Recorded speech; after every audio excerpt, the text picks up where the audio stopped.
Alright, so, wow, it's been a while. It's all Dave's fault, though. Today's playing Dave or anything that goes wrong. So, you know, it's all his fault, no matter what. Today we're going to be in the book of Proverbs, and through chapter 3, verses 1 through 12 is what we're going to cover today. So, Proverbs, who wrote Proverbs?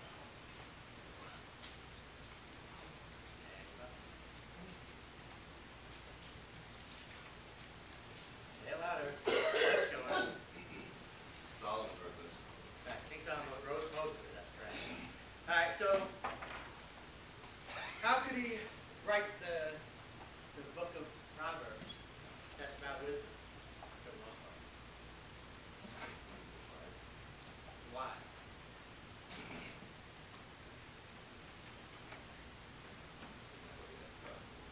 You pray for it, you ask God for it, you bless with it.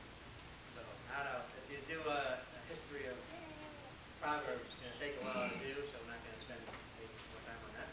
But that's really what it comes down to, is that we need to pray for the wisdom that God's going to give. You're not going to pray for it, you're not going to get it. Alright? So, King Solomon was also, what, the wealthiest man at his time? The richest man? And what did he build? Well, not built, I don't think he physically did it himself. Built first the temple. Alright, and how is this, how did he get the insight on how to build the temple? You opened a bottle of Cracker Jacks and there's a blueprint? Where'd he get it from? Did he hire architects to figure it out? Right, God gave him the blueprint on how to build that temple. You know, what did that temple replace?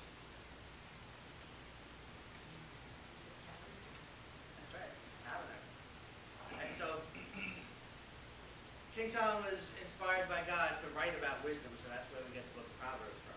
But really, when you get down to it, what is wisdom? Can it be learned?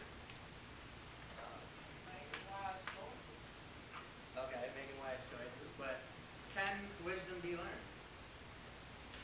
That's my question. Yeah.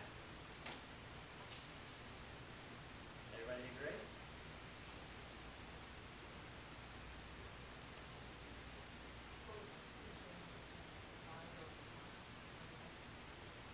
It is. It's a learning process. Right? You're blessed with the ability to learn by God, and that's what wisdom is going to be. So, what is the purpose, really, of Proverbs? Why is Proverbs in the Bible for us? Why? Every book has a purpose, right? You know, you got Gospels, tell about Jesus, you got, you know, the prophetic books, well, that's pretty much the answer right there for those. But why Proverbs? What is the guts of Proverbs? Like, why do we have to book Proverbs? God is the truth. Huh? God is the true source of all wisdom. Right, well, it's basically the instruction manual. You know, look at it as like the how-to guide. You know, you have a problem, go to Proverbs. I don't think you're going to find anything in life that comes across your way that the answer is not in Proverbs. So, with that being said, let's just run into Proverbs chapter 3, verses 1 through 12. We're going to read all 12 verses, and then we're going to tear them apart line by line. Alright? So it says, "My son, do not forget my teaching, but keep my commands in your heart. They will prolong your life for many years, and bring you peace and prosperity. Let love and faithfulness never leave you. Bind them around your neck, write them on the tablet of your heart. Then you will win favor and a good name in the sight of God and man. Trust in the Lord with all your heart, and lean not on your own understanding. In all your ways submit to him, and he will make you paths. Do not be wise in your own eyes. Fear the Lord, and shun evil. This will bring health to your body and nourishment to your bones. Honor the Lord with your wealth, with the first fruits of all your crops. Then your barns will be filled to overflowing, and your vats will brim over with new wine.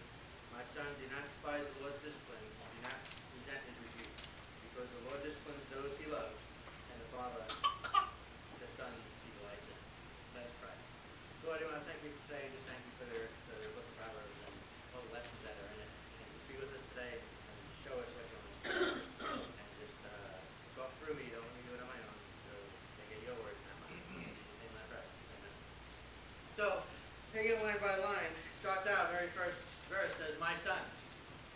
So, what is the purpose of saying my son instead of saying hey you or anybody else? Chose the words my son. It's a more personal relationship, showing a parental relationship. You know, we're talking about God the Father and we're the children, right? So it's like talking to his children, right? It says, don't forget my teaching. So what does that tell you? It's pretty important, right? So keep on reviewing it. Listen, learn, don't forget it. Whatever I'm teaching you, that's what I want you to know. That's what you need to know. It says, but keep my commands in your heart. So keeping something in your heart means to what? Don't let it go in one ear and out the other. Right. Put it where it's going to be a way of life. Right? Put it in your heart. Because what's in your heart is what's shown on the outside. Right? So the last thing in your heart, you want in there is going to be sin, of course, but we want to keep God's commands in our heart. Right? Because normally, like I said, normally what comes out of your mouth is what's in your heart. And that's how everybody knows. So then verse 2 says, for they prolonged your life for many years. Does this mean you're going to live to be like 900 years old?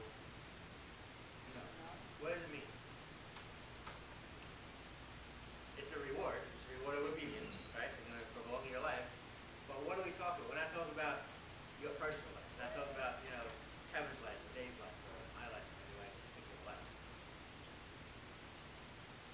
Talking about generations to come.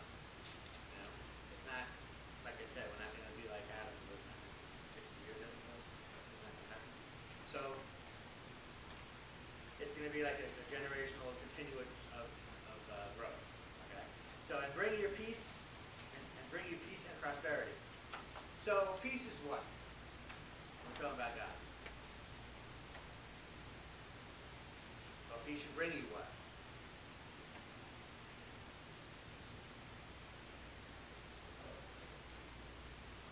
Peace is like calmness, really, of knowing God, right? So if you have peace, you're knowing God. You can't have peace without God. So, alright, prosperity is more looked at as like a wholesomeness. It's like you got a healthy way of living, you got a healthy lifestyle, you got healthy physically. You're also healthy in relationships with others, right? You can't prosper and just be rich. Right? People look at it that way, but in the context, we're looking at it as prosperity is a wholeness, a wholesomeness of the person, right? So it's not going to be just one. It's not just going to be physical. It's going to be physical and spiritual. So in verse 3 says, "Let love and faithfulness never leave you." So love and faithfulness are what? What's love?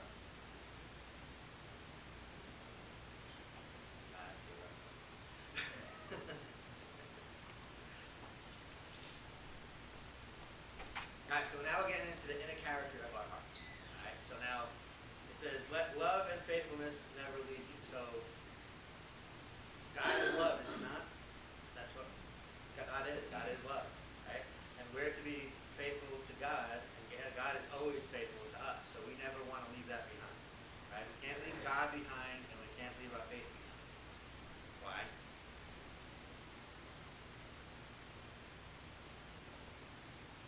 Okay. So, if you leave God behind, what are you doing? You're sinning. You're going out on your own. You're not trusting in him anymore. You're doing things on your own. God is to be the center of our lives, no matter what. Okay? So, it's an inner integrity that would manifest in yourself. When we're talking about love and faithfulness. Inner integrity to know that you're doing right, no matter who's around. Or if there's nobody around. Because God is always around. Right? So, how you behave and what your answers are, even when you're by yourself in the locker room, what your answers are to God is what we're talking about. They have to be, nobody's watching. I'm just going to take that extra 20 and put it over here or something like that. It's got to be more of, I am here with God, and I'm going to act like I'm with God at all times. Because if not, you're leaving God behind. You're leaving him out of it. Can't do it. So now, the book of Proverbs, is really a book of wisdom. Right? So then we're told to take the love and faithfulness, and then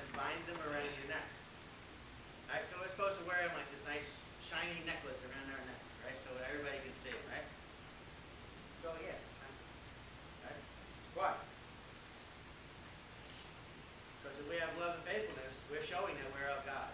You know, we always say that as Christians, you know, people are looking at us from the outside. What are we looking at? We're looking at the Christian who's a hypocrite that just did, you know, went to church, now he's outside, you know, cursing out his kids or something like that. You know? So no, we can't do that. Right? But if we have love and faithfulness bound around our necks, right close to our hearts, then what? We have God with us and we should act of God. We can't do that kind of stuff if you're of God. It just won't happen. We won't allow it. Alright? So, really, if you look at your neck, you know, it kind of connects your head to your upper torso over here, you know. What else is in your neck? Anatomy here we're talking about. What's in this little section of your neck? Your jugular, your vocal cords. Right? What else? So, things that carry the oxygen and everything, right? The blood. Right, here you go. You also said your vocal cords. What you say comes from your heart, so it's a way out. What else? Go on and get nurse. Arteries. The esophagus, the trachea, you know, air comes in, it goes down, passes through your neck. Food goes in, right? We all know about food evaporates. Right? Goes in through your neck. Goes in your mouth and the neck, okay? So, if you cut off your neck, what do you do? Exactly. Why? Because all that is inside. Doesn't work right. Because anything that's contained, nothing, no air can get in, the blood's going to go spewing out all over the place, you know, and it's just going to be a mess, right? So, we said the esophagus and the trachea there, right? So we have our food supply and we have our air supply. Right? So, without food, you just follow me, are you? I'm calling you like this because what they want to do. No, it's not it. Sorry, right? You're wrong. Taylor's over here. Anyway, that's why I said we have nurses here, a little help next time. So, to stay in physical life, we have the trachea and we have the esophagus. And that's in your neck. And clarification about that. Right? So, if we cut that off, then we die. Right? And if we cut out love and faithfulness, what's going to happen to us spiritually? You're going to die. So that's why we got to wear them around our neck. Okay? That's what I'm talking about. Alright, so Solomon used this representation when he wrote the book of Solomon, when he wrote the book of Proverbs, just so that we know that we need to be nourished by God. Right? We need to be nourished physically, obviously, and we need to be nourished by God through His Word. So, if we're wearing them around our neck, like I said before, you know, we can wear them predominantly so everybody can see them, right? This morning we talked about Sunday school about being hypocrites, right? Don't wear them just to church, right? Wear them wherever you go because you need them, okay? It's so important that which, as it says in verse 3, write them on the tablet of your heart. So now we're talking about writing something on a tablet. And go back into the time this is actually written, that's really what they wrote on those tablets. So that's etching it in stone. So if we're going to etch it on the stone of our heart, so if we're going to etch it in our heart, that's going to be there forever. And it's going to be something that we are going to be speaking from. Right? So our love and our faithfulness should be etched on our heart. And we said before, whatever comes out of your mouth comes from your heart. Right? So if everybody would just take love and faithfulness all the time, from this point on, walking outside, going to whatever home or restaurant, wherever you can go to, with love and faithfulness bound around your neck and etched on your heart, what's the world going to look like? It's going to be a whole bunch of different places, right? It's not going to be like when we go out there. Because if everybody that's in church this morning, I'm pretty sure there's a lot somewhere else, but it's going to be like the holy world changing, but we don't do it. Why don't we do it?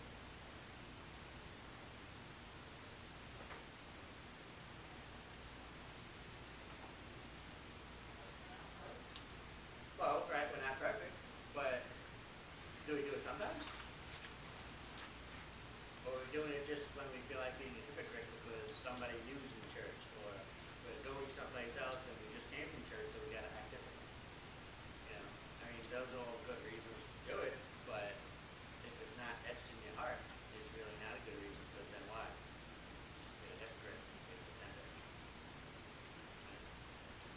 verse 4. Then you will win favor and a good name in the sight of God and man. Well, hey, if I can write love and faithfulness right around my napkin, right on the tablet of my heart, I can win favor with God and man. Which one's more important? Right. So, what does that actually mean, though? You're going to win favor with God and man. Is God just because, going to make you like rich and make every single one of us rich so we're going to wear love and faithfulness and on that? No, it's supposed to. Alright, so really God is going to recognize your confidence to follow him.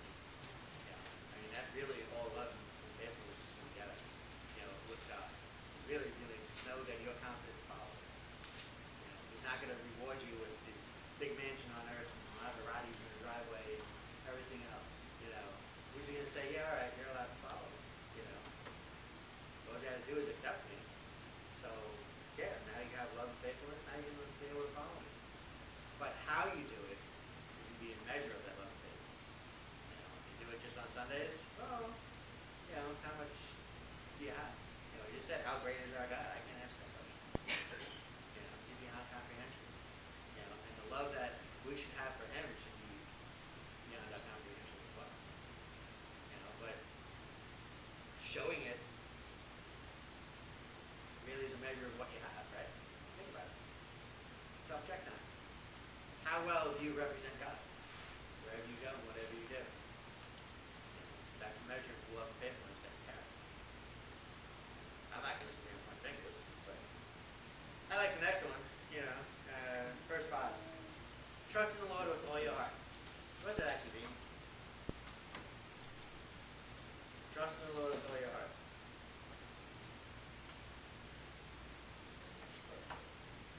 Trust him, yeah, well, that's what it says.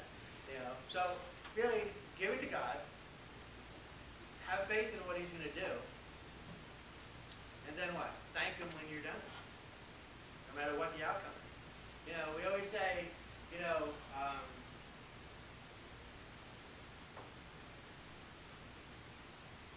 I trust you, Lord. I do. And then we have to do it ourselves. And that's where we lead into the next one. It says, and lean not on your own understanding. So that means forget trusting. Right? If I'm going to lean on my own understanding, I'm not going to trust what God has to say. And they'll be like, no, I got this. We're good. I can get this. I'll get through this one. Maybe next time I'll let you have it. But we're not trusting God when we do that. We're leaning on our own understanding. We're being warned not to do that.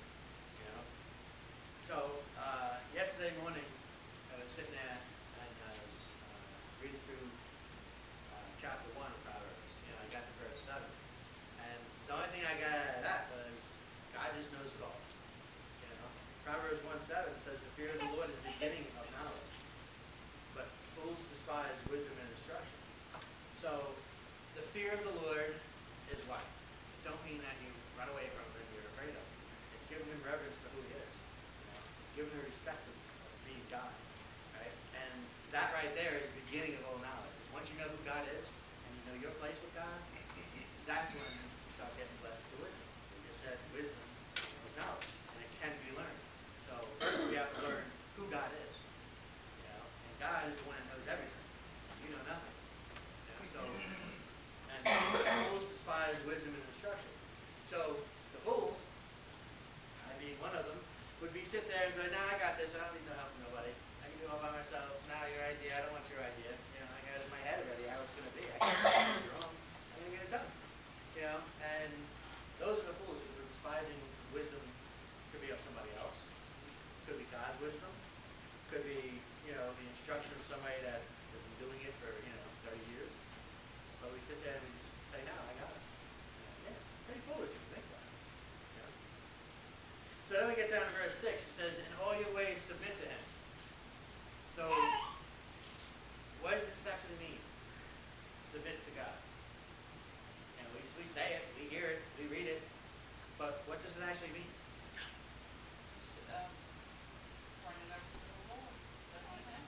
Turn it over to God. Always, always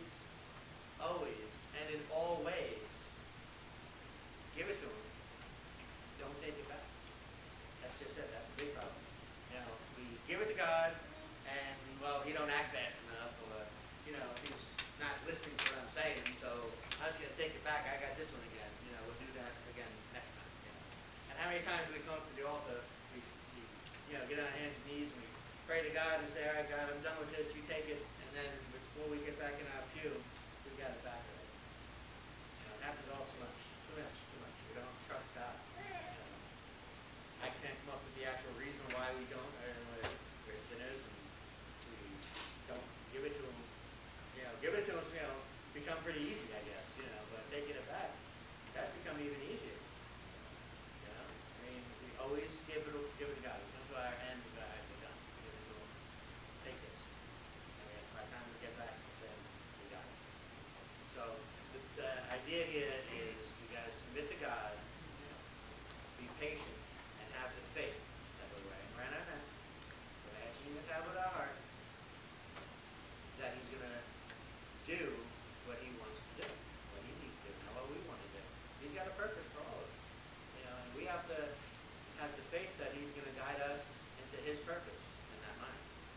You know, I don't want Him to guide me into my purpose. You know, I got this whole thing I want to do, you know, but that's over here, not straight up. You know, and when we get that in line with God, and we can have a purpose of knowing what God is, and what God's doing in our heart, and what His plan is for us, you know, I don't know. That's a tough one to think about. You know, how do you know when you're lined up with God's purpose? Through the word of God. Through the Word of God. But is there a way that you can just sit there and say, yeah, I'm on that straight and narrow line right now, right with God, and I'm heading in the right direction? How do you know? Peace. We have peace. Or, yeah, He lets you. God's the only one that can let you know. You know, you can think it all you want, but it's not really going to happen. You know, you can sit there and, yep, I'm doing good, I'm doing right, and it could be totally correct. You know, you're doing good, you're not doing nothing wrong, you know, but it can be totally opposite of what the direction God wants you in. You don't have to be sin or evil, you know, to put you somewhere where God wants. And I always thought, you know, coming up was, well, I'm not sinning, I'm not doing nothing wrong, this must be good, it must be right. And I was right, it was good, but it might not be right. So now, we submit to Him, and then we say, He'll make your path straight. So once we tell Him, and we actually really do in our hearts submit to God, He's going to make your path straight. Right? Right? Verse 7, do not be wise in your own eye. What is this a verse about? Do not be wise in your own eye. What is that definition of? I'm right. I'm better than everybody else. I can do everything by myself. I don't need anybody. Try it. Okay? If you're wise in your own eye, you're private. So when you say, you know, I'm doing pretty good, you shut in the ear, you start gloating, goodbye. Not good. Alright, so pride.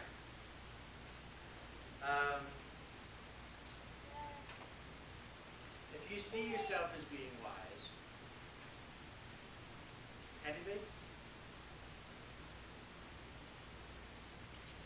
See yourself, look in the mirror and say, you know, you're doing pretty good, you know, you're right on the path where you should be. Is that you speaking? Or is that God speaking? Can you say that about yourself? Think about it. We always do it. You know, we sit there and we say, yeah, I'm doing pretty good, because then you do it again. But you keep going in the same path that you're going. But is that God speaking or is that you speaking?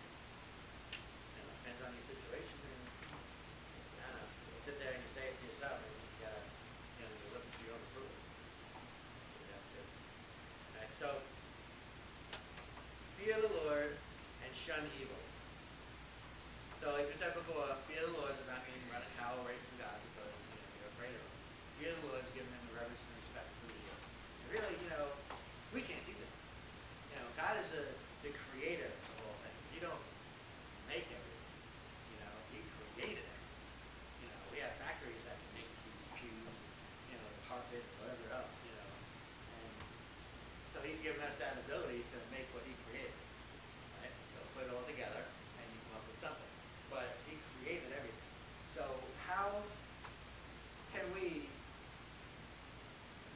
really give him the respect that he deserves. You know, he created you. He created me. He created everything. You know, so really, you just look at him and you have to be in awe. You know, and depending on, you know, where you are spiritually, how much what that awe actually means to you. You know, we sit there and we say that, you know, God's so great, God does, you know, nothing can beat God, he's the best thing ever, you know. But I'm not saying that we don't believe it, but I don't think we can comprehend how great he actually is. You know, he's not how great is your God. I don't know. I can't tell you how great he is. You know, I can't comprehend, you know, just creating something. You know, we can't just create something. That's just it. You know, they have inventions. We have different names for things. You know, and they say we created. No, you invented it. You know, you came up with, you know, putting these things together to get this. You know, I mean, somebody created this. No, they said let's put water in a bottle and sell it. You know, great idea. The guy's, you know, multi-million, probably billionaire by now. But to create something, we can't do it. We can't just create something. God's the only one that can create. And how great is that? I don't know. I just don't know. And so, then it says, and shun evil. What's evil? Huh? Satan. Yeah, well, what's evil? Sin. Right. Anything that's evil is just not God. Alright? So, if it's not of God, it's evil. Period. Yeah. So, if God didn't create it, it's evil. Now, people can use things God created for evil, but they can't create nothing that is evil. So, now what does shun evil? So, what does shun mean?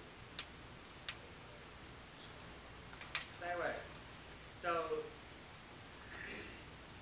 our good buddies Merriam-Webster, dictionary guys, they say to shun is to avoid deliberately and habitually. So if you see evil, go away. Get away from it. You know, see something good, go towards it, I guess, right? So we're told to shun evil, but it don't mean just to look the other way, because it's still there. You know. So if Kevin's evil, and I look away, he's still there. You still have an influence on what you do. So to get away and basically run. You know, run from evil, run like wildfire from evil. Right? And if you're running from evil, where are you running to? You're running to God. So when you encounter evil, where are you supposed to go?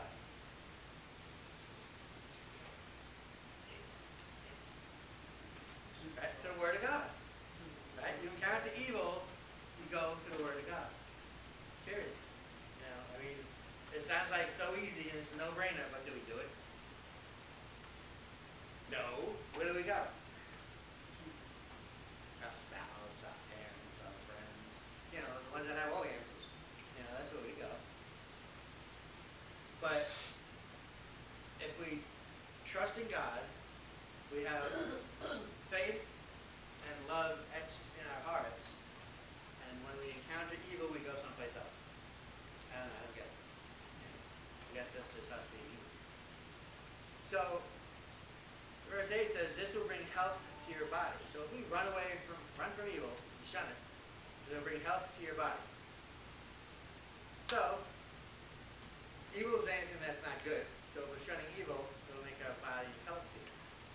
So, physically, what's something that makes your body not healthy? That's evil. McDonald's. McDonald's.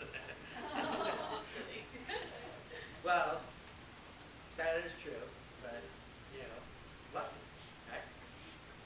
I'm living testimony of that one. Right? It's a sin. Yeah. We see the lots of those. So, as it says, it's nourishment to your bones. So, strong bones do what? Alright, what do weak bones do? They crack and make you fall, right? So, strong bones so we can stand up and be used by God, right? So we're nourishing our body, nourishing our bones. We want to stay away from the sins, we want to stay away from gluttony. And why do we want to be used by God? Hmm?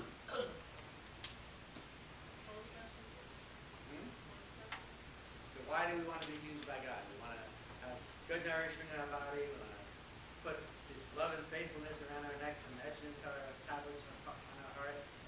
All to glorify God. Why? So, I just gave an answer. We want to be used by God so we can glorify Him. If He's not going to use us, how are we supposed to glorify Him? And everything that we do is supposed to glorify God. Right? So if we go back to when you first, talk about salvation, we get saved, why? Because we believe in Jesus. And then what do we want to do? What do we hope to do? To glorify Him, right? Everything we do is supposed to be done for God so we can glorify Him. Okay? So like we said, Proverbs is a how-to. So it's kind of like a how-to here. Okay? So verse 9 says, honor the Lord with your wealth. So does that mean just, let everybody know that, God gave it to you, so you have it and you flaunt it in front of everybody else and nobody can have it, Maseratis and all that stuff? No, it's not supposed to. So when we honor Him with it, it's all His anyway, right? We have to let everybody know it's not really mine, it's His. He's let me, take care of it for now and give Him all the honor for it, and glory for it. Right? So it says, honor with your wealth and with the first fruits of all your crops.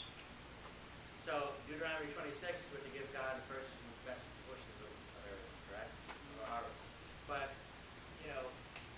this day and age, we're all not farmers.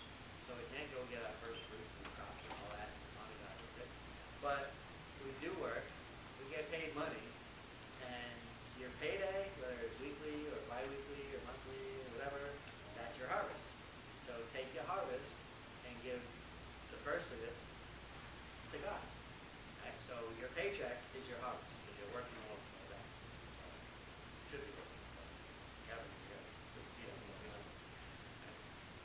But a lot of us don't put God first in this area. We don't get our paycheck and then the first thing we do is write our check to God. We go and we pay, the electric bill, the phone bill, car insurance, the mortgage, whatever else bills you got. And then if you have enough left over, then we give it to God. That's not the way it's supposed to be done. It's supposed to give it first 10%. So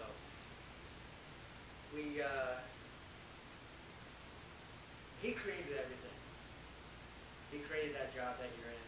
He's allowing you to go to work. How can we not want to give Him what He's asking for? You don't ask for much, but it's like pulling teeth to try to give it to Him. It's like really hard. And when you try to explain to some people why you give it, you really can't explain it.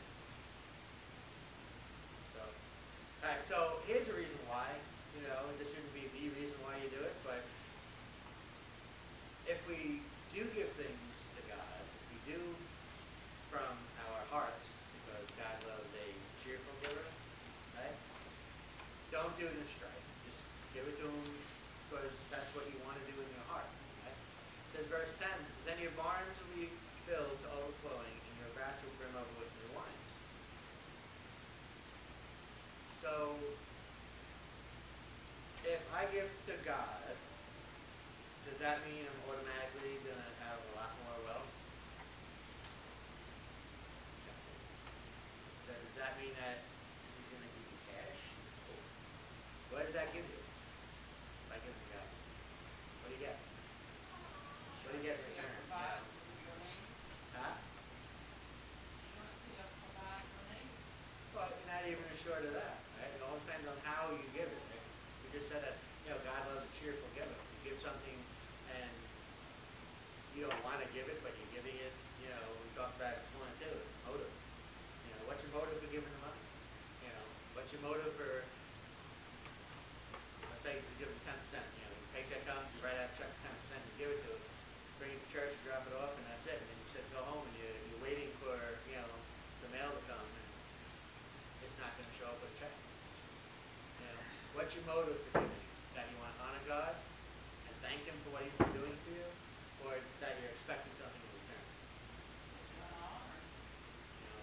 people are expecting that check to come in. You know, when you leave church on Sunday, go home in front of the mailbox, wait, no, I don't even come on Sunday. You know, so it's not common. So, God promises that he'll bless the one who trusts him, as that verse says. He does. Malachi 3:10 says, bring the whole tithe to the storehouse, that there may be food in my house. Test me on this, says the Lord Almighty, and see if I will not throw open the floodgates of heaven and pour out so much blessing that there will be not enough room to store it. So honor God and get blessed. Right? Don't try to bribe God and say, I'll give you 10% now, you know, but I need something later to make up for that 10%. No, that's not the way it's supposed to go. So, verse 11 says, my son, again we start with my son, do not despise the Lord's discipline. So, discipline is what? It's somebody sitting there yelling and screaming at you, ain't it? You're getting disciplined. Parents disciplining you, they're yelling and screaming at you, telling you you did wrong. No. Huh? Guidance. That is actually correct. So, it comes from a Latin word meaning instruction or training. Okay? So, Baker Encyclopedia of the Bible says, discipline, learning that molds character and enforces correct behavior, from a Latin word meaning instruction or training. To discipline a person or a group means to put them in a state of good order so they will function the way intended. Discipline, in spite of a popular misconception, is not inherently stern or harsh. Bible translators choose disciple as an appropriate term for one who learns by following. So when they translated the Bible, it came out, discipline can be someone that's going to be learning in order to accomplish something. Okay? So, God disciplines us in a loving way. You know, like we said, a lot of parents, especially if you go to Walmart, you know, they sit there and they yell and scream at the kid disciplining because they're embarrassed at Walmart, you know. But it's supposed to be a learning thing to mold the child, you know, and we are God's child. So I have this with my son, and that's why he was. So when God tells you you're doing wrong, he's not yelling and screaming at you. He's guiding you where he needs you. Right? He needs you to do something in order to put you in line with his purpose for you. Right? If you're not going to follow his purpose, he's not going to be able to do anything. So, God's love is not harsh. Right? He can't be condescending. So whatever he does is out of love, because God is only love. So it's kind of think of it as a constructive criticism. You know, a lot of people when it comes to men take constructive criticism and they don't take it that way. They take it as, you know, you're telling me I don't know what I'm doing. I'm not doing a good job. You know, and that's a reaction. And that's what we mean. Don't say that. You know, don't treat God like that. God's discipline is to guide you and transform you into somebody that's Christ-like. You know, and if we don't trust him to do that, then we think that we know better than he does, and we take everything that we make him better. Right? It says, do not resent his rebuke. Right? So really, you can't, like I just said, you can't be displeased with anything about his criticism. You know, it don't come from any type of deceit, just from love himself. So God himself is. That really should be an honor. That, you know, he loves you so much that he's trying to get you where he wants you to be. Right? Verse 12, because the Lord disciplines those he loves as a father, the son he delights in. So, in Jeremiah 31:3, we're told that God loves us with everlasting love. Right? Everlasting means forever. So, who does he love? He loves us. Right? And the everlasting love, like we just said, is the eternal type of love. It's like salvation. You know, it's eternity. You know, again, how great is our God? I have no idea. How long is eternity? I have no idea. It's forever. I can't comprehend how long forever is. You know, I can comprehend what a year is, you know, or 30 years, but I can't comprehend forever. You know, it's just like we can say it, we know what we're talking about, like we know what we think we mean, but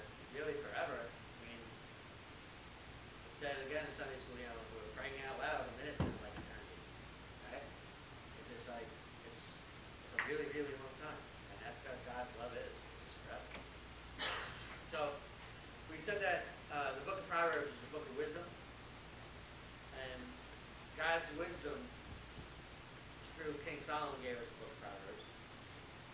And it's always a do or a don't, and this is what will happen. Right? So do this, and this will happen. Or don't do this, and this will happen. That's what Proverbs just said.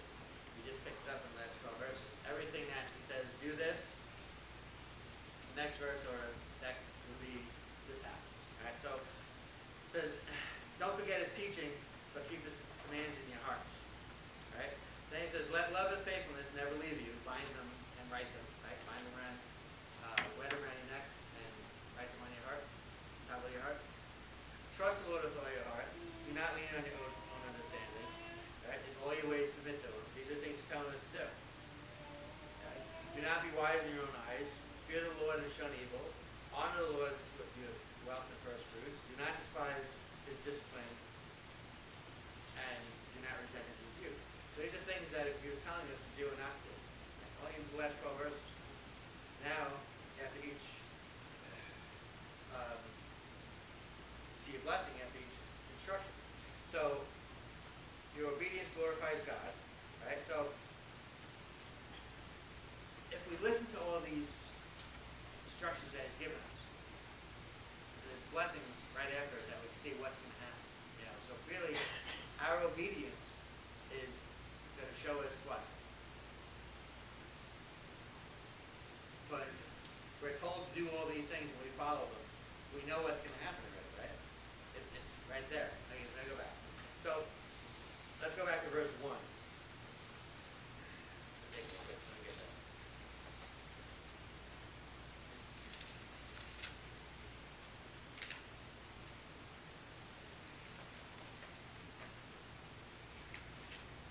Alright, so it says, my son, do not forget my teaching, but keep my commands in your heart. For they prolong your life for many years and bring you peace and prosperity. So, do this, it'll bring prosperity, long life. Okay? Let love and faithfulness never leave you. Bind them around your neck. Write them on the tablet of your heart. Then you will win favor and good name in sight of God and man. So everything that he's telling us to do and not to do, he's also telling us what the result could be. So our obedience is going to show us what our blessings can be if we get some peace. So if we trust God, we don't lean on our own understanding, he's going to show us what wisdom really can be. What you got to do is pray about it, ask him for it, and you got to figure out where you are. You know? So ask yourself a couple questions. Okay? So if you're going to write these down, go ahead. So just ask yourself, who am I? Meaning, where's my heart? Right? Who are you? What do you do? What's the reason for doing it? What's actually in your heart? All right. So the second one is what do you do? What do you actually do on a daily basis? You know, how do you know that you're following God, or are you following God? And 3, how does it glorify God? You know, whatever you find out that you're doing, you know, write down your list of what you do on, you know, during the week. How does it glorify God, or even does it glorify God? You know, what's the purpose of doing it? And it should be to glorify God. So then after you're done, you just make a statement, you know, and sit there and just say, all right, I'll just give you mine. Who am I? Right? I'm a disciple of Jesus Christ, strive to do what he would do in every aspect of my life. So that's what you want to do. Right? So then, number 2, it says, I try to be a good witness for Jesus at home, at work, at church, wherever I am, by acting with integrity and love towards everyone. Right? Then, does it glorify God? Well, most of it does. Right? So it glorifies God because I try to remember to give him the credit for my beliefs, my actions, my strengths. Right? I know that without God I can do nothing, and in him I can do all things. So that's just something that I wrote down. So now that right there could be kind of like the beginning of your testimony. Think about it. You know, this is who I am. This is what I believe in. This is where I get it from, and it glorifies God by what the result is. You know? So if it all has a meaning to you, I know people look at it and think I'm a little bit on the crazy side here. But what I'm trying to get at is we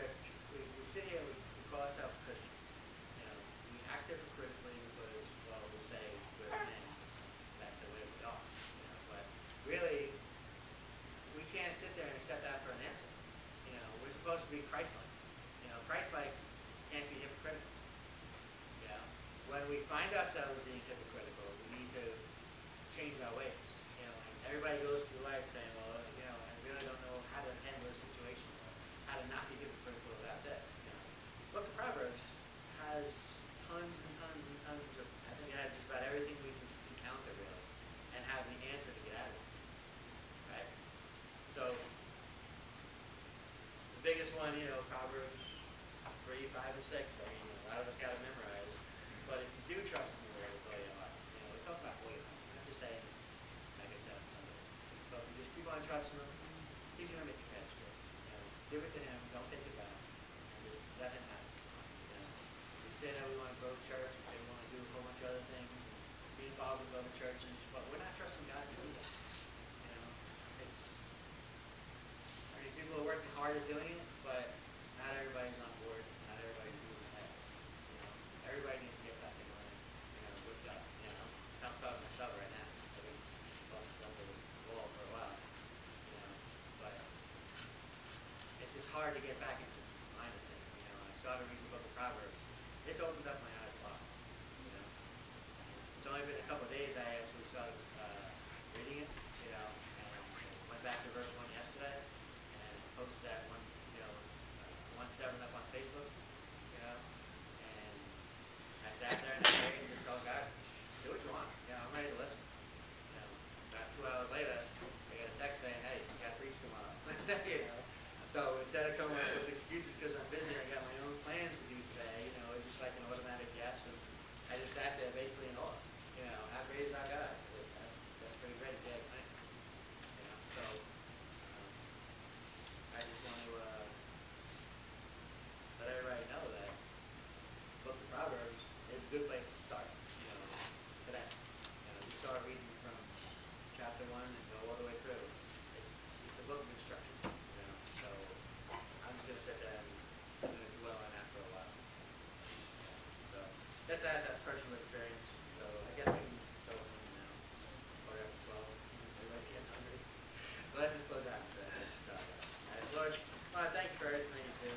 Thank you for your son Jesus who died on the cross for us. Everything that we do is to honor Him, honor you. And we just ask you that have the Holy Spirit with us to show us the way to do these things. Keep true to you. And just